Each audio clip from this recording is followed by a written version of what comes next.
જેની જવાબદારી આ ગુજરાતના નાગરિકોની સુરક્ષાની છે, લો એન્ડ ઓર્ડર જાળવણીની એની જવાબદારી છે. પણ એ પોલીસ વિભાગના અધિકારીઓ, એના કર્મચારીઓ જાણે ભારતીય જનતા પાર્ટીના કાર્યકરો હોય, એજન્ટો હોય, એવા કેટલાક અધિકારીઓ અને કર્મચારીઓ વર્તી રહ્યા છે.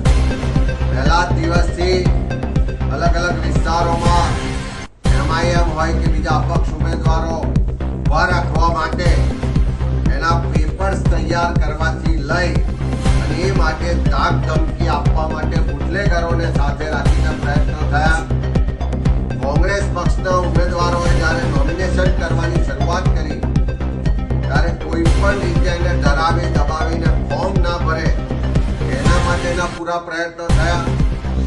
ઉમેદવારી ફોર્મ ભરવાની પ્રક્રિયા ચાલતી એ દરમિયાન જ સુરતની અમારી કોંગ્રેસની ઓફિસ હોય, અમદાવાદ કોંગ્રેસની ઓફિસ હોય કે પ્રદેશ સમિતિનું કાર્યાલય હોય કે અલગ અલગ જિલ્લાના કાર્યાલયો, પોલીસ વિભાગના SOG ને LCB ના પોલીસના અધિકારીઓ કોંગ્રેસ ઓફિસ જઈને ઉમેદવારોની યાદી મેળવવાનો પ્રયત્નો થયા.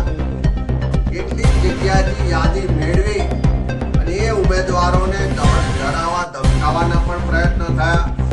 અનેક જગ્યાએ અહીંયા ગાંધીનગરમાં કલોલ વિધાનસભા વિસ્તાર હોય, સુરત શહેરના વિસ્તાર હોય, આણંદમાં વાસદ પોલીસ સ્ટેશન હોય, તારાપુર પોલીસ સ્ટેશન હોય કે અમદાવાદમાં ક્રાઇમના DCP કક્ષાના અધિકારીઓ હોય અને ગુજરાતમાં જુદા જુદા વિસ્તારમાં પોલીસના અધિકારીઓ ભાજપના એજન્ટ તરીકે કોંગ્રેસના ઉમેદવારોને ધમકાવવા માટેનો પૂરો પ્રયત્ન કરી રહ્યા છે. આજની જ વાત કરીએ તો તારાપુર ખાતે કોંગ્રેસના ઉમેદવાર, મહિલા ઉમેદવાર છે, એના પતિને ઘેરથી પકડી જવામાં આવે છે અને એને ધમકાવવામાં આવે છે કે તમારી પત્નીનું ફોર્મ પાછું ખેંચાયેલું નહીં તો તમને ભૂલી જઈશું. આજની જ વાત કરીએ તો વાસદ પોલીસ સ્ટેશનમાં પણ આ જ રીતની ધમકી આપવામાં આવે છે. કલોલની જે ઘટના છે એના બધા જ પુરાવા રજૂઆતો પહેલા પણ થઈ ચૂકી છે. સુરતમાં પણ નામ જોગ ફરિયાદ આપવા છતાં પોલીસ અધિકારીઓ રોકાતા નથી. અમદાવાદમાં પણ DCP ક્રાઇમ હોય એ લેવલના અધિકારીઓ દ્વારા બુટલેગરોને સાથે રાખીને ધાક ધમકી આપવામાં આવે છે. અમે ચૂંટણી પંચને પહેલા પણ રજૂઆત લેખિતમાં મોકલી છે. અલગ અલગ જિલ્લાના SPO અને કલેક્ટરોને પણ રજૂઆતો કરી છે. તેમ છતાં પ્રક્રિયા અટકતી નથી.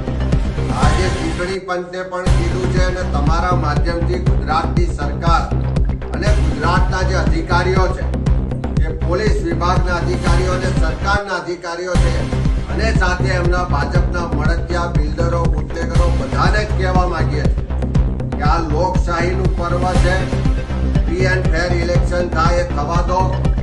ક્યાંય દાદાગીરી, ધમકી આપવાનો પ્રયત્ન થશે એવા કોઈ અધિકારીઓ, કર્મચારીઓ ધ્યાનમાં આવશે તો એને જોવામાં નહીં આવે.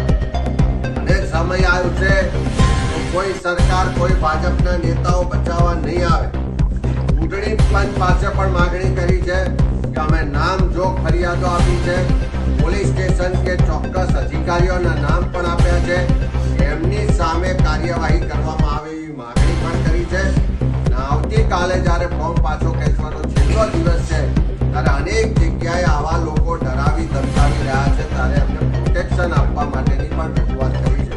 ત્યારે ફરી માગણી કરીએ છીએ કે આવા જે પણ પોલીસના અધિકારીઓ ધાક ધમકી આપી રહ્યા છે, ડરાવવા ધમકાવવાનો પ્રયત્ન કરી રહ્યા છે અને ભાજપનો હાથો બનીને ફોર્મ પાછા ખેંચવાનો પ્રયત્ન કરી રહ્યા છે, એની સામે કડક કાર્યવાહી કરવામાં આવે. એવા લોકો સામે આવનારા